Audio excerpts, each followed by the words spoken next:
pues el doctor José Manuel Nemesio nos va a compartir algunas experiencias que retoman, pues, el panorama político de México. Y me permito presentar al doctor entonces. Él es licenciado en Economía por la UNAM, maestro en Ciencias Sociales por la UAM y doctor en Geografía por la UNAM. Actualmente es profesor visitante en el Departamento de Sociología de la Universidad Autónoma Metropolitana, Unidad Iztapalapa. También es integrante del Sistema Nacional de Investigadores y es miembro fundador de la Red de Difusión y Divulgación de las Investigaciones en Ciencias y Humanidades, REDISH, y del Panel de Cooperación Universitaria para la Investigación con Incidencia Social y Ambiental. Ha desarrollado tres líneas de investigación dentro de los estudios de la crítica de la economía política. La primera sobre la devastación general del ambiente producida por los procesos de hiperurbanización industrial del territorio. La segunda acerca los conflictos epidemiológicos ambientales en relación con la territorialidad de la enfermedad. Y la tercera en torno al Estado, la política ambiental y la justicia socioecológica. De ese modo, entonces, le cedemos la palabra al doctor y agradecemos también su participación. Muchas gracias, Victoria, por la presentación y la moderación del evento. Gracias también a las exponentes que están participando en estos diálogos políticos y ambientales. Quisiera yo comenzar agradeciendo al jefe del Departamento de Sociología, el doctor Adrián Hernández Cordero, al director de la Escuela de Estudios Superiores de Mazatepec, el doctor Edgar Rivera Díaz, y al director de la Facultad de Derecho de la Universidad Autónoma de Querétaro, el doctor Edgar Pérez, por la organización y el auspicio de este evento. Me da gusto también ver que ha convocado a un importante número de asistentes, ¿no? Lo cual luego es complicado, sobre todo por los propios tiempos de las universidades, pero ahora veo que la afluencia es nutrida, ¿no? Algo que da cuenta de la importancia de platicar sobre estos temas. Y bueno, continuando con el orden de las presentaciones que me han antecedido, voy a platicar acerca de la política ambiental en México frente a la crisis ecológica global, dando algunos pormenores de un balance general de cuál es la situación actual de esta política ambiental en nuestro país y cuáles serían los caminos a seguir para el siguiente gobierno. Para ubicar un poco la temática y la exposición que voy a hacer, esta presentación se ubica en un conjunto de tres presentaciones, una que ya tuvo lugar el 11 de septiembre en el marco de las actividades del Centro de Innovación y Competitividad y Sostenibilidad de la Autónoma de Guerrero, donde platiqué sobre los desafíos de la economía solidaria y popular en clave socioambiental. Hoy estaría presentando este balance sobre la política ambiental en nuestro país y el próximo 19 de octubre en la Facultad de Derecho platicaré sobre la propuesta general de una política pública de enfoque territorial, de escala regional y con metas hacia formas cooperativistas de reproducción socioambiental, lo que es, digamos, el objetivo de estar platicando sobre estos temas. Pero bueno, el día de hoy, en el marco de hacer este balance sobre la cuestión de la política pública en nuestro país, es importante comenzar a hacerlo desde una perspectiva general, quizá no cayendo como en matices o en elementos que aunque son necesarios, los tiempos de esta mesa pues lo vuelven un poco complicado. En este sentido, comenzaré solamente por mencionar algunos elementos necesarios para entender cómo en nuestro país se produjo una destrucción del medio ambiente en múltiples niveles, en múltiples escalas, en múltiples territorialidades, sobre todo en los últimos 40 años, donde predominó una política de desarrollo económico de corte neoliberal, y que esto generó, como vamos a ver, diversos elementos y factores que propiciaron esta devastación ambiental en nuestro país, para posteriormente, en un segundo momento, hablar sobre el replanteamiento ecológico que ha tenido la política ambiental en el gobierno de la llamada Cuarta Transformación, para cerrar mi presentación a manera de unas recomendaciones finales, hablando de cuáles son los desafíos ambientales y los retos ante los cuales se encuentra el próximo sexenio, ¿no? En el llamado segundo piso de la Cuarta Transformación frente a la cuestión ambiental en nuestro país. Comenzando con el primer punto el contexto de la destrucción ambiental de nuestro país durante el neoliberalismo, quizá recuperando argumentos que ya se han dicho en las otras ponencias. Hay que reconocer que en nuestro país, más allá de vivir una época de bonanza ecológica, ¿no? Vivimos una preocupante y grave crisis ambiental en múltiples escalas, en múltiples geografías. Esto es porque durante el neoliberalismo en México se impulsaron severos procesos de urbanización del espacio a tal punto que hoy más del 80% de la población vive concentrada en espacios urbanos, en donde como correlato a esta urbanización creciente del territorio nacional, vimos cómo se construyeron diversos corredores industriales, se impulsaron diversos megaproyectos por la forma en cómo se implementaron y en tanto que fueron promovidos sin ningún tipo de procuración en el cuidado ambiental y mucho menos en el respeto a los derechos y necesidades de las comunidades, tanto urbanas como rurales. Vemos que esta promoción de un tipo de ciudad y un tipo de industria se hizo con base en garantizar las necesidades y caprichos de una élite industrial, financiera y comercial, mucha de ella de origen extranjero, y que tuvo como resultado la sobreexplotación y contaminación de los recursos naturales estratégicos del país, además de generar diversos procesos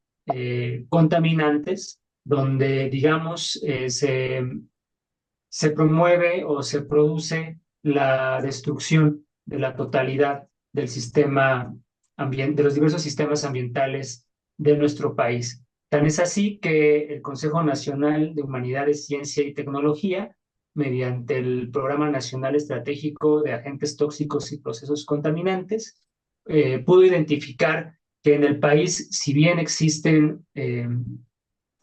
500 zonas de sacrificio socioambiental. Estas, más allá de ser localidades o geografías desconectadas entre sí, llegan a constituir 80 regiones de emergencia sanitaria ambiental, donde la destrucción ecológica de los territorios vuelve inviable la vida de las comunidades, comunidades que no solamente han sido empobrecidas, sino que también han sido enfermadas por diversas patologías cuyo origen está ligada precisamente a la contaminación del medio ambiente. Como les decía, esto se debe a la construcción de un tipo de ciudad que ha dejado ya de estar desconectada una con otra, sino que ha dividido lo largo y ancho del territorio nacional en un sistema nacional de ciudades y una serie de corredores industriales que de suyo implican un costo ecológico muy fuerte para los recursos naturales del país, dadas las altas tasas de consumo de energía, el alto consumo de biomasa, la extracción de minerales y de recursos hídricos, que ha tenido como un correlato la expansión de diversos tipos de industria manufacturera, de agroindustria, de industria extractivista, además de venir acompañado de una privatización creciente de los recursos y de la firma de diversos tratados comerciales, en donde el capital extranjero, principalmente el europeo y el norteamericano, fueron los que se han visto más beneficiados por esta entrega del territorio nacional, de sus recursos y de su población, para satisfacer las necesidades del capital transnacional. Vemos entonces, por ejemplo, en esta destrucción de los ecosistemas y la pérdida de biodiversidad que nuestro país sufrió, sobre todo en las 4 décadas del periodo neoliberal, más del 20%, casi el 30% del territorio nacional fue entregado a la industria del extractivismo minero para la extracción de oro, plata y diversos minerales de metales no preciosos para la construcción,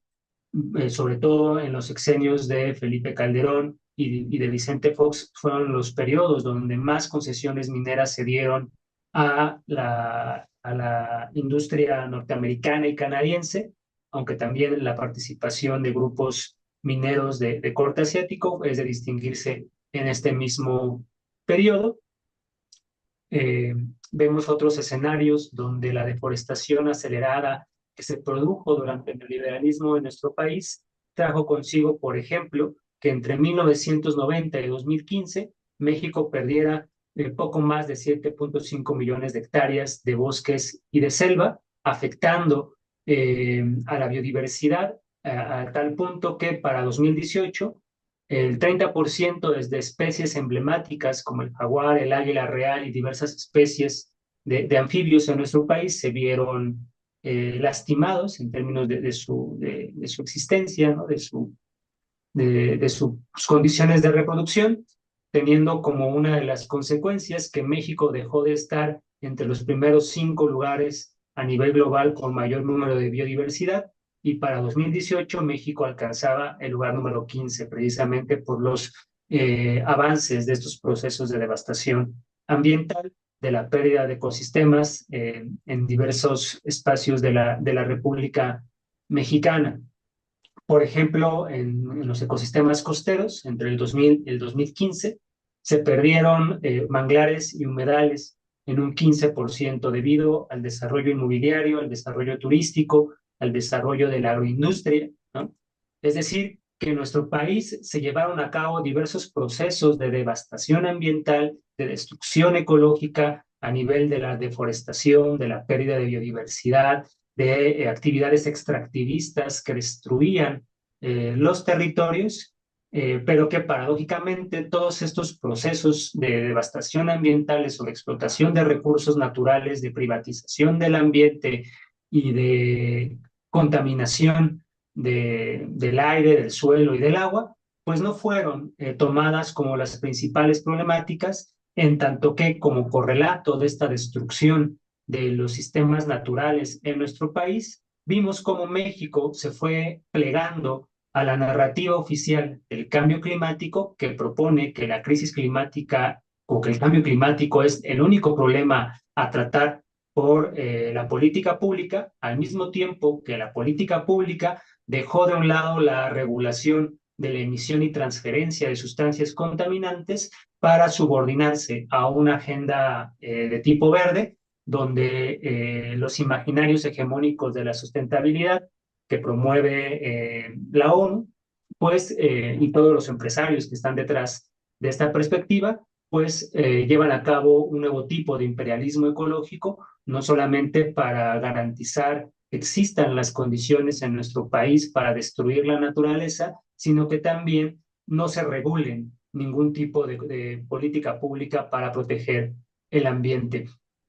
Muestra de esta supeditación o subordinación del Estado mexicano y de la política pública en nuestro país a la agenda globalista, imperialista de los imaginarios hegemónicos de la sostenibilidad, tenemos que durante el periodo neoliberal, especialmente entre 2006 y 2018, el presupuesto de la Semarnat sufrió recortes significativos. Es decir, que amparado en esta lógica y en esta narrativa de achicar al Estado y de reducir el gasto público, Semarnat, que es la Secretaría del Medio Ambiente y de los Recursos Naturales, que se entendería que junto con la Procuraduría Federal de Protección al Ambiente son las dos entidades del Estado encargadas de generar una política pública para la protección ambiental, pues se fueron vaciadas de su capacidad económica, también política, para hacer frente a los grandes procesos de devastación ecológica de nuestro país. Al mismo tiempo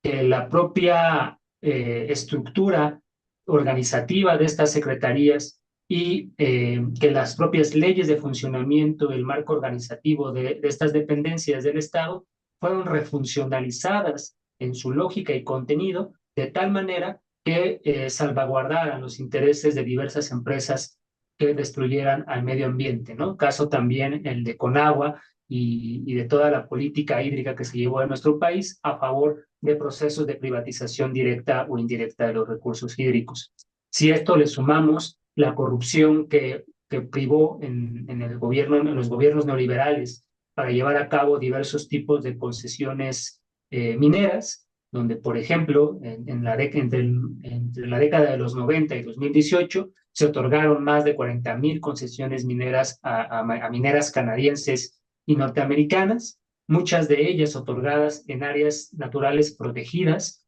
o que fueron otorgadas sin ningún tipo de estudio de impacto ambiental adecuados, porque como parte de las reformas a la propia Ley General de Protección Ambiental y a la ley minera, las industrias extractivistas eran las responsables de entregar los estudios de impacto ambiental de manera autónoma. Recuerden que para el neoliberalismo lo más importante es salvaguardar la presunta autonomía respecto al Estado. Entonces, las empresas eran las entidades que tenían que reportar el presunto daño ambiental que iban a generar, o mejor dicho, que su actividad extractivista no iba a generar un tipo de impacto ambiental.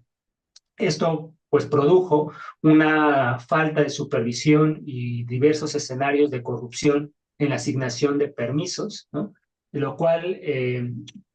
promovió la concentración a manera de monopolio del 70% de las concesiones mineras a grandes empresas extranjeras. Por ejemplo, en el estado de Morelos, el 35% de las concesiones mineras que hay actualmente vigentes en la entidad pertenecen a una sola empresa, la canadiense Alamos Gold, que es, digamos, una de las empresas con una larga lista de accidentes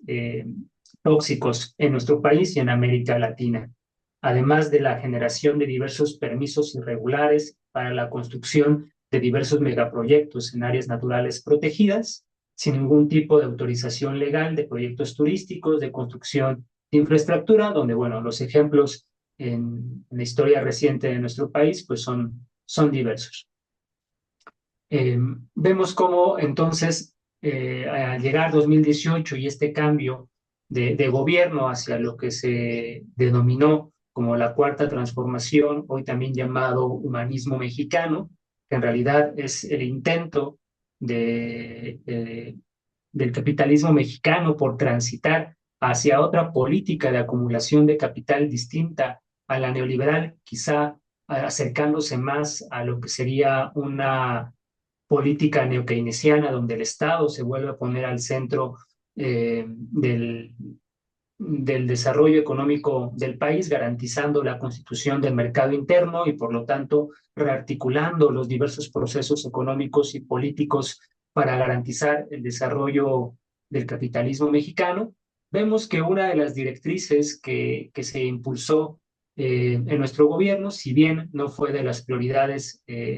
del sexenio de Andrés Manuel, sí formó parte de su política de reconstitución del Estado mexicano, fue el replantear en términos ecológicos la política ambiental. Esta política ambiental que previamente vimos fue una política rediseñada a favor de los intereses y, mejor dicho, de los caprichos de los diversos capitales transnacionales. Por ejemplo, en los términos en los que corrió este replanteamiento de la política ambiental del gobierno de la 4T, está en poner en el centro un enfoque de soberanía energética. Mientras los gobiernos neoliberales promovieron la apertura de sectores estratégicos como el sector energético a la inversión privada, haciendo alarde de la inminente urgencia, entre comillas, inminente urgencia de llevar a cabo la transición energética para el uso de energías limpias o renovables, amparados en la necesidad de diversificar la producción de energía eléctrica. El actual gobierno de la Cuarta Transformación, si bien ha priorizado la soberanía energética, o mejor dicho, el medio por el cual ha promovido la soberanía y la seguridad energética del pueblo mexicano, ha sido mediante el rescate de petróleos mexicanos. Algo que, si se ve desde las perspectivas imperialistas de los imaginarios hegemónicos de la sostenibilidad, parecería una propuesta antiecológica, pero como vamos a ver más adelante, el rescate de petróleos mexicanos es paradójicamente, es una condición necesaria para el rescate ecológico del país, ¿no? Eh, También el control geopolítico y económico de diversas zonas que son prioritarias para la protección ambiental de sus recursos naturales y la protección de la población. El actual gobierno lo hizo mediante la promoción de varios megaproyectos, como el Tren Maya, como el aeropuerto de Santa Lucía, la refinería de Dos Bocas, el corredor transísmico, que nuevamente, si se ven desde la narrativa del imperialismo ecológico, pueden ser vistas como megainfraestructuras de gran devastación ambiental, pero que si se ve desde una perspectiva de soberanía ecológica y soberanía nacional, se pueden ver precisamente como ingredientes o como piezas clave para la protección ecológica de los recursos naturales del país. Este replanteamiento ecológico que tuvo el actual gobierno pasó también por reducir el apoyo a políticas ambientales internacionales de corte imperialista. Por ejemplo, el no continuar con este frenesí que llevaron a cabo los gobiernos neoliberales para ser los primeros en firmar los tratados internacionales para asumir los compromisos en temas climáticos, ¿no? Es decir, que si bien el gobierno de la 4T se ha mostrado respetuoso de estos tratados y de estas convenciones, no siguió con la irresponsable, a mi modo de ver, tarea de amarrar las manos hacia el desarrollo económico de México, supeditando el propio desarrollo capitalista de nuestro país a acuerdos como acuerdos transnacionales como los acuerdos de París, como los propios ODS. Eh,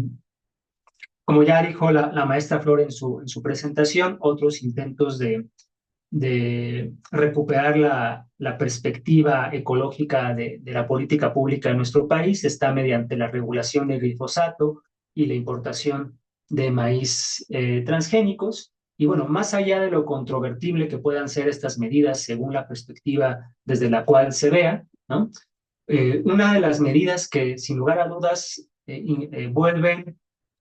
claro la supuesta incertidumbre de si el gobierno de la 4T es antiecológico o no, está en la actualización de la NOM 001 de la Semarnat en el año 2021, donde desde 1996 no se había regulado, paradójicamente, mientras más fue presente la participación de México en la firma de tratados internacionales de Agenda Verde, en México, desde el 96 hasta el 2021, no se llevó a cabo ningún tipo de actualización en los límites permisibles de la emisión de sustancias contaminantes en nuestro país, ¿no? Esto es paradójico porque derivada de esta falta de actualización, el registro de transmisión y emisión de sustancias contaminantes de la Semarnat tiene clasificado la regulación de 112 sustancias, lo cual parecería una importante cantidad. Parecería que el Estado, durante las administraciones que siguieron una política entreguista y de pérdida de soberanía nacional, como implicó el neoliberalismo, tuvieron cierta preocupación por el medio ambiente. Estas 112 sustancias reguladas por la Semarnat sería una cantidad importante si no fuera por el hecho que actualmente de estas 112 sustancias existen 350,000 sustancias que la industria de la petroquímica produce a la actualidad y que cada año 2,000 nuevas sustancias son arrojadas por esta industria de la petroquímica, ¿no? Estudios críticos acerca de la permanencia de sustancias químicas en nuestro país hablan que en la actualidad de estas 350,000 sustancias hay cerca de 3,000 o 4,000 sustancias presentes en un solo cuerpo de agua, ¿no? Es decir, que la grave contaminación que se vive en nuestro país está por encima de la regulación ambiental. Sin embargo, en el 2021 se llevó a cabo un endurecimiento de los límites permisibles de contaminantes en aguas residuales, incluyendo parámetros como metales pesados, grasas y aceites, para proteger mejor la calidad de los cuerpos superficiales de agua. Y que además, por primera vez, el Consejo Nacional de Ciencia y Tecnología, o ahora el Consejo Nacional de Humanidades, Ciencia y Tecnología, lo que posteriormente va a ser la Secretaría de Ciencia y Humanidades, tomó como prioridad el dejar a un lado la presunta objetividad científica e impulsó un desarrollo tecnocientífico a favor de los grandes problemas que tiene nuestro país, es decir, que la ciencia y el desarrollo tecnológico fueron orientados hacia la protección ambiental mediante la definición de diversos programas nacionales que resultaban estratégicos para atender las problemáticas ambientales, ya sea en temas de agua, en temas de seguridad energética, en temas de crisis climática, de seguridad ambiental, pero también en temas que tienen que ver con la producción y emisión de sustancias contaminantes. De ahí que, como resultado, a pesar de las contradicciones, a pesar de los retrocesos, de los excesos que se le pueden achacar al actual gobierno, creo que es importante reconocer que, a diferencia de los gobiernos neoliberales, por primera vez se llevó a cabo un reconocimiento de la crisis socioambiental que se produjo en México durante el neoliberalismo. Por primera vez podemos tener un escenario claro de cuál es el panorama socioambiental en nuestro país, pero que además se avanzaron en diversas estrategias de solución, como son los planes de regeneración ambiental, como el plan de agua saludable de la laguna, la, la, el diseño y promoción de diversos programas de corte territorial para la justicia social y ambiental, como el programa Sembrando Vida, de la cual ya la maestra Flor nos platicó algunos aspectos, la regulación de la importación y comercialización de maíz transgénico, la prohibición de la importación y uso de glifosato, la prohibición del fracking, el que no se otorgaron las nuevas concesiones mineras y que se propusieron y se llevaron a cabo diversos megaproyectos para garantizar la soberanía nacional como condición necesaria para alcanzar la soberanía nacional y territorial de nuestro país. Para ir cerrando mi presentación, ahora pues pasaré a presentar algunas consideraciones finales que considero importante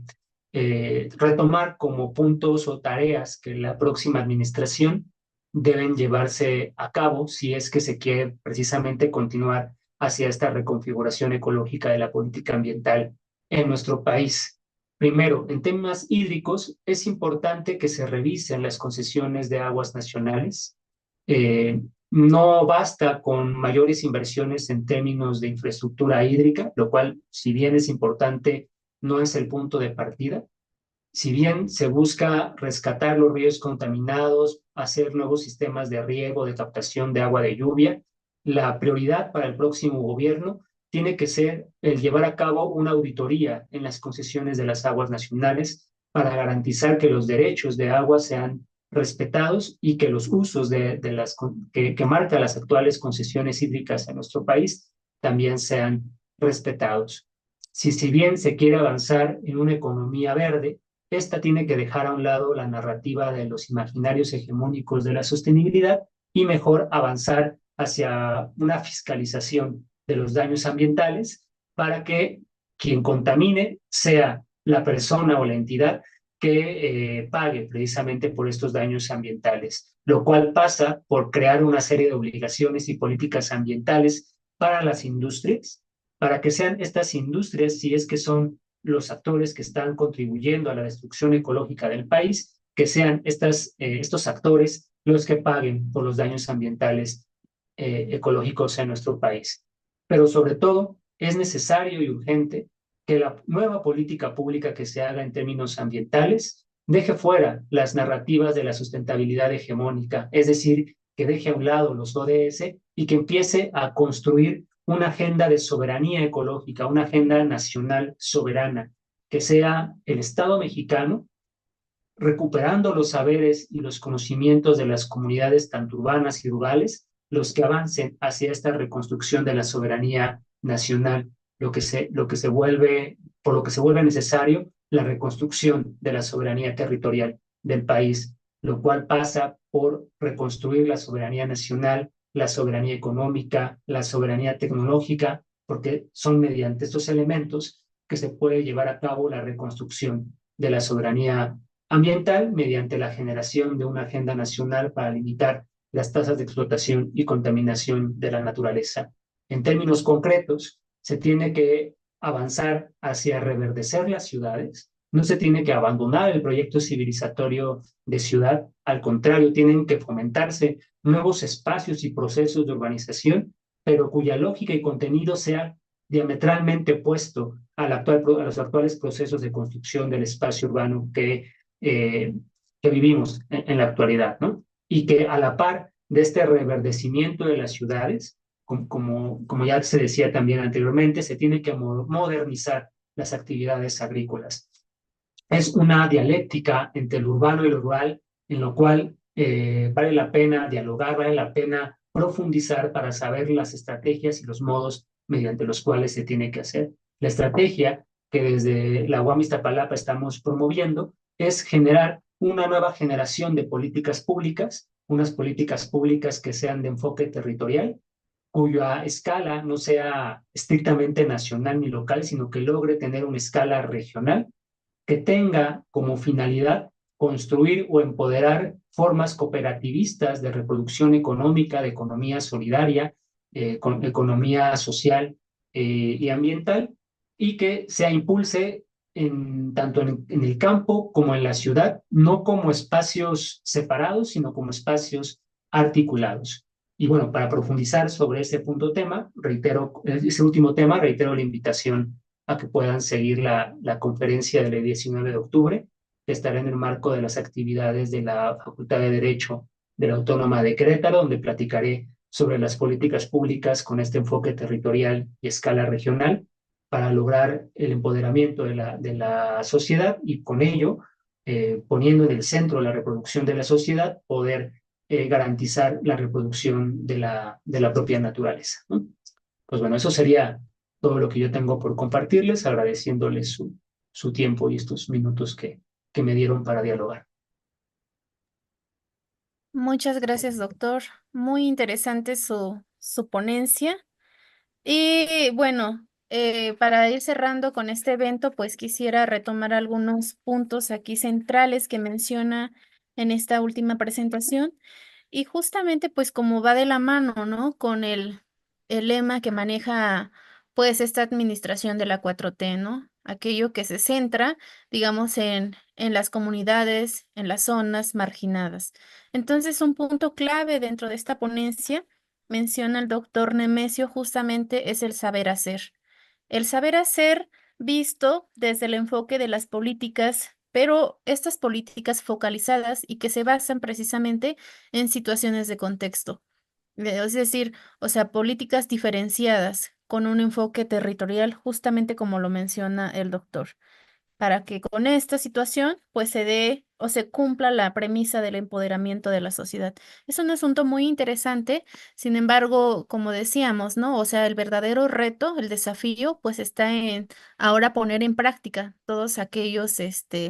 pues digamos, son propuestas, ¿no? Y justamente ese es nuestro papel como investigadores, ir generando insumos que sirvan a esos tomadores de decisiones, pues a la hora de formular, de plantear pues las diferentes políticas públicas y que además se vayan retomando estas propuestas en sus agendas de política y agendas de gobierno, ¿no? Y bueno, entonces pasaríamos ahora a la sesión de preguntas y respuestas, según se vaya pues dando el orden de aparición aquí en el chat, o si alguien tiene pues algún comentario, también puede participar levantando la manita y le daríamos la palabra.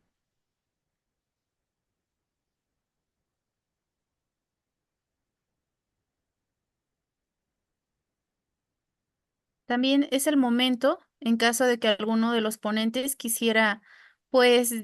complementar su participación, retomando, pues, elementos que aquí nuestros ponentes han expuesto. Tenemos un comentario y nos dice, de Jenny Merino, me gustó mucho la participación de la maestra Flor. Me quedan dos dudas. ¿cuál fue el argumento para que el proyecto de prohibición del glifosato fuera postergado? ¿Y qué se podría utilizar en vez de este producto? Por favor, maestra Flor, si nos ayuda. Claro que sí. Muchas gracias, Victoria, por la lectura de la palabra, de la pregunta. Pues el argumento fue que todavía se necesitaba tiempo para transitar hacia esa prohibición completa del glifosato, ¿no? No se entró en detalle, pues para no exponer, políticamente, pues no era conveniente exponer a detalle los motivos que llevaron a esa postergación.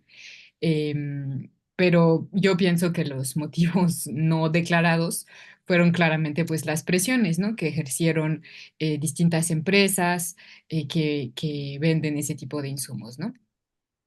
Y pues la cuestión de qué se podría utilizar en vez del glifosato, pues es una pregunta que es legítima porque el glifosato funge sobre todo como un herbicida. eh, y pues es cierto que ha sido muy difícil encontrar herbicidas orgánicos, porque el problema de los herbicidas, como por su propia función, es que matan las plantas. Entonces, eso es la razón por la cual el glifosato, por lo general, se vende junto con semillas transgénicas especiales que son resistentes al glifosato. Es decir, que primero se siembran esas semillas transgénicas y luego, a pesar de que se pueda rociar el cultivo con glifosato, el glifosato va a matar todas las otras plantas, pero las semillas que son transgénicas, que tienen esa resistencia, ellas sí van a sobrevivir. Por eso siempre se venden las dos cosas, porque pues el concepto mismo de un herbicida es que mata las plantas. Entonces, bajo los criterios de una agricultura orgánica, pues no se ha encontrado ningún herbicida que pueda matar la maleza, entre comillas, o las malas hierbas, pero que no mate tu cultivo. Entonces, lo que se ha hecho es que todas las personas que cultivan con criterios agroecológicos o orgánicos chapean a mano, es decir, cortan la hierba, la mala hierba o la hierba que no quieren a mano, ¿no? Lo cual pues ha representado un incremento de la carga de trabajo. Por eso también muchas personas se resisten a prescindir del uso de herbicidas. Y por eso también es imprescindible que se puedan hacer nuevos desarrollos tecnológicos que permitan mantenerse en una agricultura orgánica o agroecológica, pero sin aumentar la carga de trabajo para los campesinos.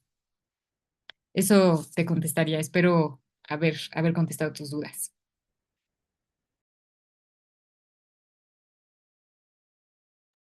Muchas gracias, maestra. Y bueno, por aquí no sé si alguien más tenga otra pregunta, pero quisiera aprovechar el momento, bueno, mientras se van presentando las dudas, para pues hacer un cuestionamiento relacionado con la presentación del doctor Nemesio. Hay algunos elementos ahí que comentó referentes a, pues digamos, como hitos, ¿no? De la administración del licenciado Andrés Manuel. Y destacamos algunos puntos que tienen que ver con cuestiones de la minería, defensa del maíz, el control del glifosato, la multiplicación de las áreas naturales protegidas, las sanciones a la contaminación. Y hay un tema interesante que tiene que ver con el tema que maneja la maestra Flor, que tiene que ver con la expansión de la agroecología. En esos términos, me gustaría saber su opinión sobre este sistema de producción y bueno, si existen políticas públicas encaminadas a, pues digamos, a la promoción del sistema. Claro que sí. Pues pienso que en efecto la agroecología puede ser un muy buen modelo para un nuevo tipo de modernización agrícola que tenga menos impacto sobre el ambiente y sobre la salud de las personas, siempre y cuando se le busca desarrollar también, ¿no? Se lo busca desarrollar, es decir, creo que en sí es un buen modelo, pero además faltaría pues desarrollar más cosas, más líneas para que justo sea un modelo que no implique, como en el ejemplo de los herbicidas, un aumento de la carga de trabajo para los trabajadores, ¿no? Creo también que es un modelo que se podría inspirar mucho en el caso de México. En México existen muchas comunidades indígenas que durante muchos años han desarrollado experiencias muy fructíferas de lo que se llama agrobosque, es decir, de estar cultivando cultivos y cultivos básicos, alimentos, pues, y a la par estar mezclando esos cultivos con árboles maderables o con árboles frutales o con café, por ejemplo, ¿no? Existen muchas experiencias de ese tipo en todo el país, principalmente en zonas donde hay mucha población indígena. Y pues son modelos muy, muy interesantes porque protegen la diversidad ambiental, toda la biodiversidad, porque se trata de policultivos, y también porque a nivel económico permiten al campesino tener un ingreso diversificado y entonces no depender de una sola cosa, por ejemplo, no depender solamente del precio del café, que es muy volátil, que cambia mucho a nivel internacional. Y entonces si baja mucho el precio del café, pues los campesinos tienen sus árboles frutales y pueden vender la fruta, ¿no? Entonces creo que esos son modelos que merecería mucho la pena irlos rescatando, irlos modernizando para que justo sean todavía mejor, ir como invirtiendo tiempo y dinero en la actualización, en la mejoría de esos modelos, ¿no? Que justamente ahora pues se caracterizan por estar en zonas muy marginadas, ¿no? Donde pues la gente tiene muy pocos recursos. Y en ese sentido, para contar un poco acerca de esas políticas que pueda haber a la fecha orientadas en ese sentido, pues cabe mencionar, como lo decía en mi ponencia, el programa Sembrando Vida. Yo estoy desarrollando una investigación sobre esa política y el impacto que está teniendo en México, en distintos lugares, y justo en ciertas comunidades indígenas, por ejemplo, en la Sierra Otomí o en la Sierra Nororiental de Puebla. Este programa está teniendo impactos positivos justo para el rescate de estos agrobosques que históricamente están presentes en esas regiones, sobre todo agrobosques orientados al cultivo del café y de árboles frutales y de la milpa, desde luego. Entonces el programa está buscando como apoyar a esos campesinos, rescatando sus sistemas, invirtiendo para que puedan renovar sus cafetales, para tener pues mejores rendimientos, para estar menos vulnerables ante plagas como la roya y que pues que puedan desarrollar distintos bioinsumos, es decir, distintos productos, insumos agrícolas que no sean químicos. Entonces, esa es una de las políticas que yo conozco bien, pero también dentro del programa, por ejemplo, Producción para el Bienestar, que también es un programa destinado al campo que maneja la SADER.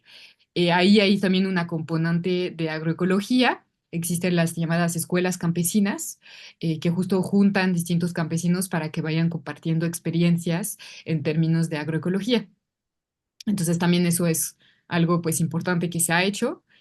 Y también dentro de, digamos, la academia o la investigación, dentro de CONACYT también se ha desarrollado investigación para ver, pues, sustitutos del glifosato. De hecho, ahí, pensando en la pregunta anterior, habría que ver qué es lo que proponen ellos, porque creo que estaban trabajando precisamente en sustitutos del glifosato.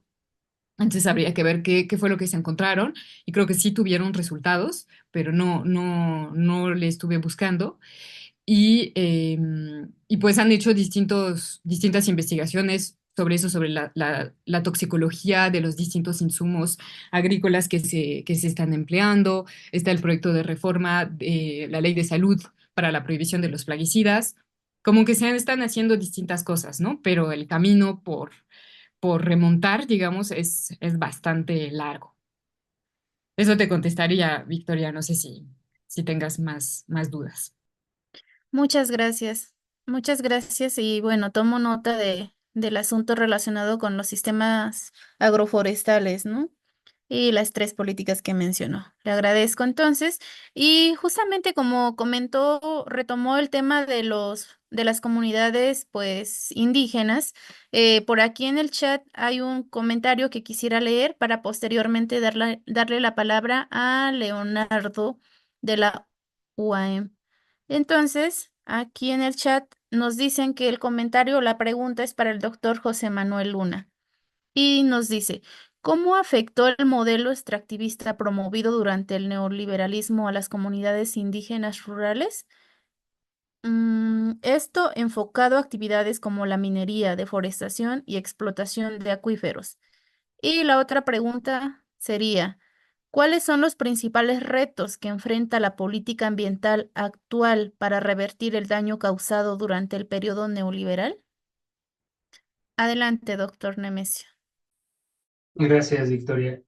Pues los daños del extractivismo minero a las comunidades pueden enfocarse de distinta escala, tanto las económicas, por los procesos de afectación a las economías locales, en tanto que la población fue despojada, muchas de ellas de sus actividades ligadas al campo, otras fueron pues llevadas a trabajar en condiciones de superexplotación, es decir, trabajar en las minas sin ningún tipo de seguridad laboral, en extenuantes jornadas laborales, es decir, que el extractivismo minero contribuyó al empobrecimiento de las comunidades donde éstas se emplazaban, a contrapelo de lo que sus promotores anunciaban, que es decir, que la minería iba a representar fuentes de empleo. Se les olvidaba ya aclarar que eran fuentes de empleo mal pagado y fuentes de empleo que pues volvían insufrible la vida en esas comunidades. Las consecuencias también son de índole ambiental por las altas tasas de contaminación de aire, del suelo y del agua que generan este tipo de industrias, sobre todo la minería a cielo abierto. Y una de las consecuencias que, aunque es de las que más sufren las comunidades, son las que menos se llegan a transitar en los periódicos, donde muchas veces el tema de la seguridad toma como los reflectores, por ejemplo, el papel que tiene el narcotráfico como promotor de este tipo de megaproyectos, es el tema de las implicaciones que tiene en la salud de las comunidades, la promoción de este tipo de actividades extractivistas. Por ejemplo, comunidades que son enfermadas por el vertimiento de cianuro, de mercurio en ríos, en las laderas o en las propias coladeras de las comunidades que se ven afectadas por esta presencia de metales pesados o de sustancias contaminantes que les hacen padecer altas tasas de leucemia, insuficiencia renal crónica, todo tipo de cánceres o con malformaciones congénitas, son, digamos, parte de estas consecuencias que el extractivismo minero dejó en nuestro país, pero que a diferencia de lo que puede ser la realidad eh, o parte de los escenarios en América Latina donde el extractivismo avanzó pujantemente en esta destrucción socioambiental de las comunidades, en el caso de México, el extractivismo es, digamos, el tercer foco rojo en la destrucción ambiental y sanitaria de nuestro país. Los dos principales procesos que se llevan el primero y segundo lugar respectivamente en la destrucción ambiental del territorio mexicano es, en primer lugar, la promoción de una gran industria, de esta construcción de complejos industriales sin ningún tipo de regulación ambiental, y en segundo lugar está el papel de la agroindustria, ¿no? Son, digamos, los dos principales actores o procesos de devastación ambiental. Y respecto a la política pública que se tiene que hacer o los retos que tiene la política ambiental, está precisamente en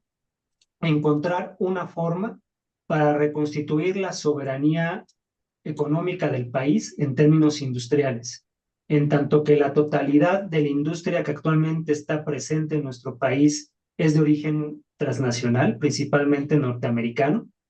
El gran reto para la próxima administración es cómo impulsar un desarrollo industrial mexicano y que este desarrollo industrial mexicano se haga con una nueva política ambiental que regule la emisión y transferencia de contaminantes y que ponga un nuevo escenario en términos de legislación de la normatividad ambiental para encuadrar o para limitar aquellas industrias mexicanas o extranjeras que no respeten la seguridad ambiental de las comunidades urbanas y rurales en nuestro país. El gran reto entonces pasa por una cuestión más allá de la buena o mala voluntad de los tomadores de decisión, sino pasa por un tema geopolítico de ver cómo México logra avanzar hacia la constitución de un Estado mexicano lo suficientemente fuerte para que tenga eh, el peso geopolítico necesario para realizar una negociación con los diversos capitales, tanto norteamericanos como europeos o asiáticos, que muchos de ellos, continuando con una política neoliberal, van a querer seguir beneficiándose de las diversas dádivas que por años el gobierno mexicano les entregó y que ahora, desde el actual sexenio y por lo menos en lo que se entrevé para el futuro, se están posicionando de manera diferente en el papel que México juega en el mercado mundial y que por lo tanto la regulación ambiental que México imponga como una directriz para el desarrollo industrial e incluso para la promoción de procesos urbanos o de urbanización, pueden ser